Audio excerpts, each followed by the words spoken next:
Você já ouviu falar na matriz RACE, ou também conhecida como matriz de responsabilidade? Caso você já tenha ouvido falar, você sabe como aplicar essa metodologia dentro da gestão da manutenção?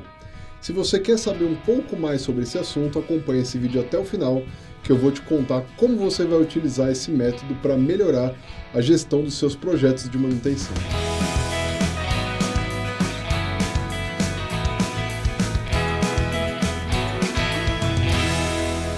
A matriz RACE, ou matriz de responsabilidade, ou ainda tabela de responsabilidade, ou tabela RACE, nada mais é do que uma tabela que tem por objetivo listar as atividades a serem realizadas dentro de um projeto, e além de listar a responsabilidade, ela lista também as pessoas que estarão envolvidas na realização dessas atividades. Além de listar tanto as pessoas quanto as atividades, ela tem o objetivo também de definir e fazer a divisão das responsabilidades sobre cada uma dessas tarefas entre aquelas pessoas que estão participando ali do projeto. A gente sabe que dentro de um projeto de manutenção, não só de um projeto, dentro da rotina também, da execução dos planos, mas mais voltado ainda para um projeto de manutenção, algo que não ocorre rotineiramente, algo que ocorre esporadicamente, que tem data de início e data de final para acabar, que tem um objetivo específico, conceito bem claro de projeto aí, a gente sabe que tem diversas tarefas para serem realizadas e tem também diversas pessoas, cada uma responsável pela realização de uma parte dessas tarefas, Mas a questão é que não existe apenas a realização da tarefa.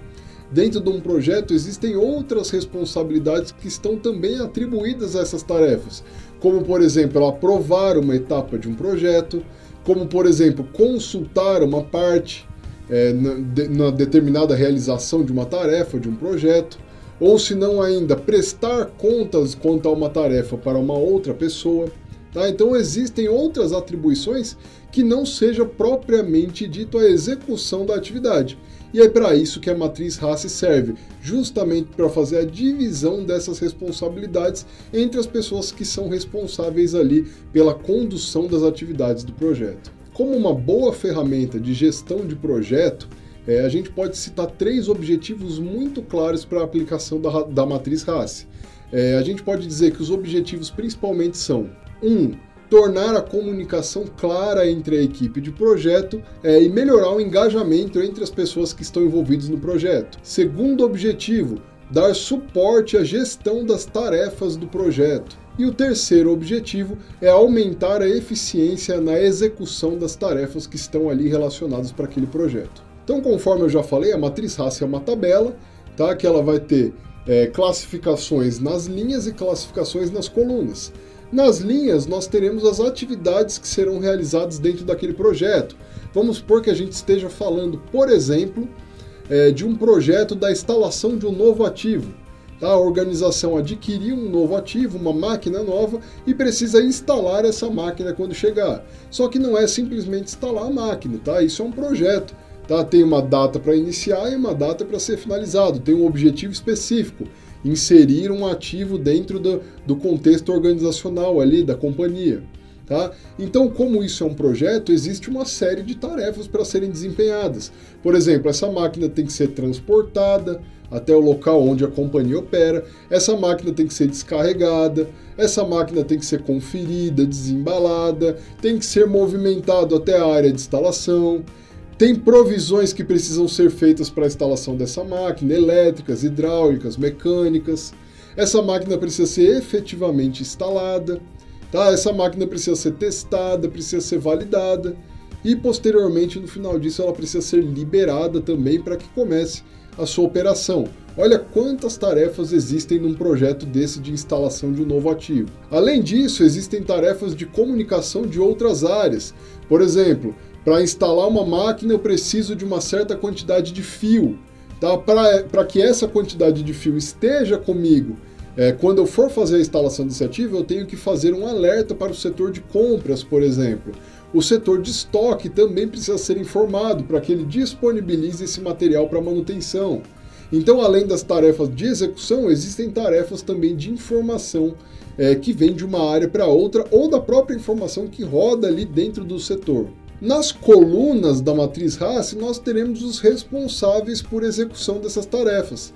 Tá? Esses responsáveis pode ser o nome das pessoas mesmo, tá? Ou se não, pode ser o setor onde essas pessoas atuam, ou até mesmo o cargo delas.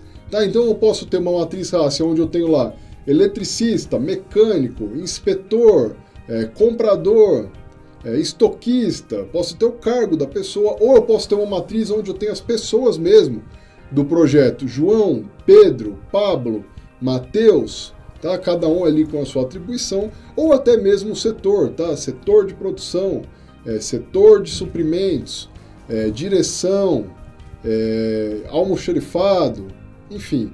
Não importa muito como eu vou utilizar isso, desde que eu tenha nas linhas as tarefas e nas colunas os responsáveis, sejam eles áreas ou sejam eles pessoas mesmo. Certo? E onde entra o Hasse nisso tudo? Por que o nome dessa matriz é matriz Hasse?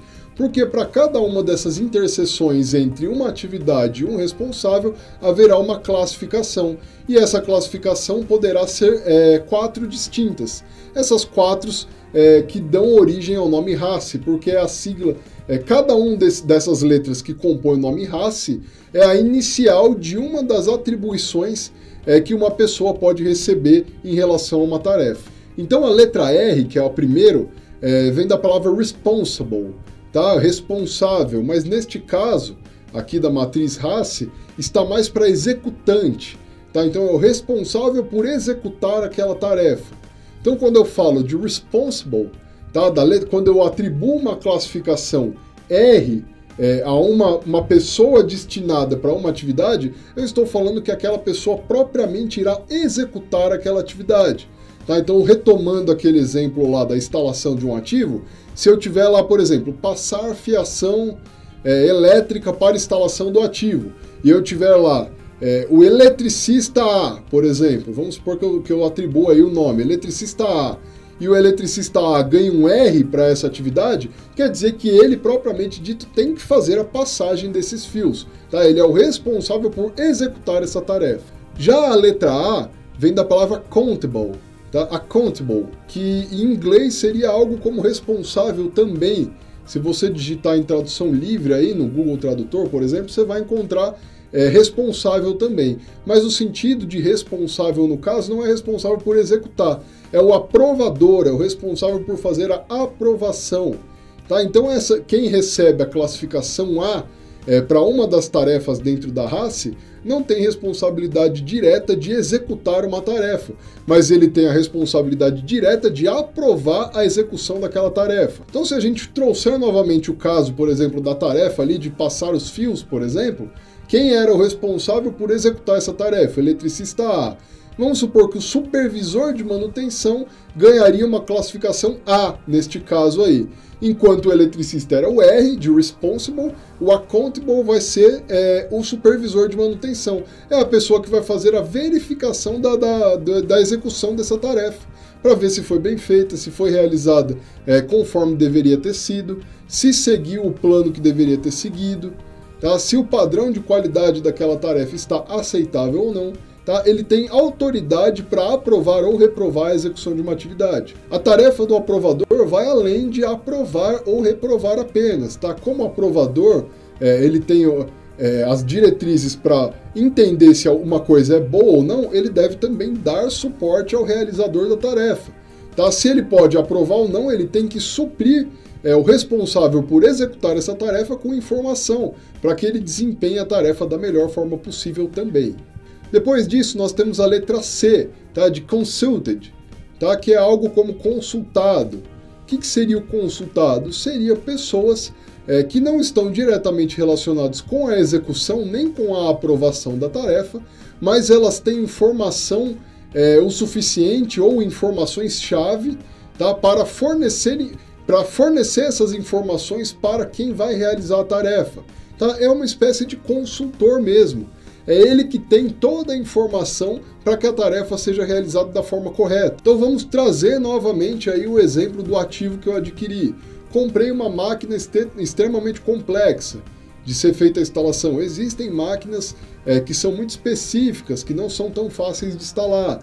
Então essa máquina chegou, eu fiz toda a preparação lá, passei os fios, preparei aonde ela vai ficar, coloquei lá, dei suporte para a máquina, deixei a máquina em ponto de bala, tá? Mas eu preciso configurar essa máquina. Por exemplo, para fazer a configuração dessa máquina não é possível que seja feito por uma pessoa de dentro do projeto, porque requer um know-how maior do que ali a equipe de execução do projeto. Tá? Então, neste caso, por exemplo, pode haver um consultor lá do fabricante, tá? Um consultor destinado pelo fabricante para poder fazer a consultoria de como fazer essa configuração. Tá? Então, neste caso, este consultor externo receberia lá uma classificação C. Tá? Então, enquanto o técnico, por exemplo, receberia a classificação R de responsible, o consultor lá do fabricante receberia a classificação C para a mesma tarefa. O que isso quer dizer? Que o responsável e o consultor, o consultado, precisam entrar em comunicação. Eles têm que se comunicar ali para que a tarefa seja feita de maneira correta. Tá? A fonte de informação para que o responsável faça a tarefa da forma correta está lá em posse do consultado. E por fim, nós temos a classificação da letra I, que é o informed, ou informado. Tá? Essa pessoa, ela não tem responsabilidade ativa nenhuma em relação ao projeto. Tá? A responsabilidade dela é simplesmente de receber, na verdade não é nem uma responsabilidade, é um direito de receber a informação quanto à execução de uma tarefa, para que ela possa utilizar essa informação para desempenhar as atividades dela que não estão relacionadas ao projeto. Tá? São as pessoas, os stakeholders, os clientes, tá? Outras áreas que precisam saber da informação. Vamos supor que eu esteja falando, por exemplo, dessa instalação de um ativo tenha sido feito em uma planta de um cliente, por exemplo, ou seja, uma manutenção terceirizada. Eu fui contratada para instalar esse ativo. Tá? Depois que todas as tarefas do projeto são executadas, no final disso eu preciso informar ao cliente que o equipamento já está pronto para utilização, que a máquina já está pronta para ser operada. Tá? Então o cliente não tem tarefa ativa, o cliente não precisa desempenhar nenhuma tarefa do projeto. A única responsabilidade é que a informação seja passada para aquele cliente. Então quando alguém recebe a classificação I de informed, quer dizer que essa pessoa tem direito de receber informação. Um outro exemplo que a gente pode utilizar vamos supor que para trazer o ativo até a indústria, eu tenha contratado um caminhão MUC, por exemplo, tá? Uma empresa de transporte de máquinas pesadas. Vamos supor que eu faça essa contratação. Eu tenho que pagar essa empresa depois que ela realizar o serviço, correto? Então vamos supor que depois que o transporte for feito e a verificação da condição da máquina for feita, eu tenho que soltar um informe para o setor financeiro, por exemplo, para que o setor financeiro proceda lá com as contas a pagar, que faça a liquidação do débito com este fornecedor de serviço. Tá? Então a atividade de pagar já faz parte da rotina do financeiro, mas ele precisa ser informado quanto à aprovação do material que foi recebido. Tá? Então, neste caso, o setor financeiro, por exemplo, seria uma classificação I aí para a atividade de informar a liberação da máquina com as condições ok de transporte. Tá? Algo deste tipo. São todas as pessoas aí, internas ou externas, que têm o direito de receber a informação para que possam seguir com as suas atividades. São esses que recebem a classificação I. Ao final disso tudo, nós teremos uma matriz com todos os serviços elencados, com todos os responsáveis também elencados, e a responsabilidade dividida ali não só pela execução, mas também pela aprovação, pela entrega de informação para o executante e também a informação recebida para que utilize essa informação nas suas próprias rotinas. Beleza? E aí a matriz RACI cumpre seu papel de integrar a equipe de projeto e melhorar a eficiência na realização das atividades desse projeto. Chegamos ao fim desse vídeo, espero que você tenha gostado. Deixa aí nos comentários o que você achou, conta se você já utilizou a matriz RACI, se você achou um método legal. Tá? Se inscreve no nosso canal, ativa o sininho, tem vídeo novo toda semana, sempre falando de gestão da manutenção para você. Não se esqueça de se inscrever nas outras redes sociais também, tem conteúdo novo de qualidade todo dia para você. beleza? Muito obrigado por acompanhar até aqui, espero você no próximo vídeo. Um abraço!